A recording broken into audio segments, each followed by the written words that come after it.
Banayad ang takbo ng mga sasakyan habang binabagtas ang sumulong highway sa Antipolo City, Rizal sa kuhang yan ng dashcam alas 6:45 ng umaga kanina.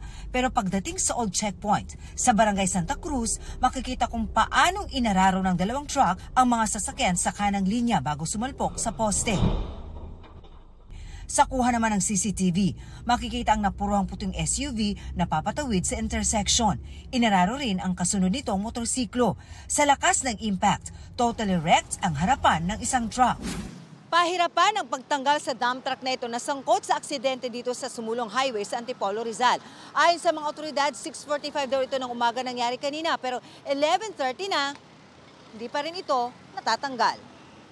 Nagdulot ng matinding traffic sa lugar ang aksidente. Nagmistulan namang mga nayuping lata ang mga sasakyan. Nagkanda pira-piraso ang mga motorsiklo. Ang posing binangga nabuwal na kaya tinanggal na rin kalaunan.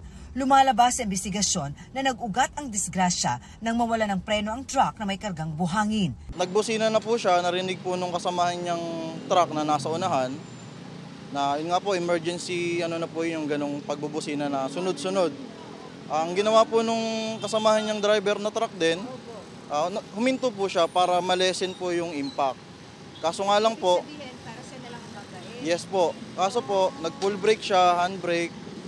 Pero nagtuloy-tuloy daw na dumaos-dos ang dalawang truck na may mga karga. Nag-full brake din po siya, kaso hindi po talaga kinaya. Loaded po silang dalawa eh. Loaded po sila ng buhangin ma'am eh.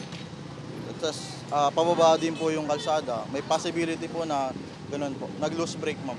Isa pong factor po dun ma'am, madulas po yung daan. Kami po, nananawagan po tayo sa ating mga kababayan, sa mga motorista po dito po sa Antipolo City na bago umalis po ng ating nakanilang bahay, ay i-check po natin yung ating mga sakyan. Observe po natin yung pag-check ng blow baggage po natin, yung basic. Madulas po yung kalsada, so ingat po sa pagmamaneho. Sa kabuuan, umabot sa 3 ang patay habang 3 ang sugatan sa aksidente. Kabilang sa nasawi ang rider na binangga ng truck. Naisugod pa siya sa ospital pero binawian din ang buhay kinalaunan. Nagkaroon po siya ng severe blood loss at eventually nag-undergo siya ng arrest. So tinayo po siya i-revive pero fortunately di po nahabol yung kanyang kondisyon. So nag-arrest po siya, eventually din namatay din po siya. No? Labis ang paghihinagpis ng kanyang pamilya. Panagutan nila yung nangyari sa papa ko po.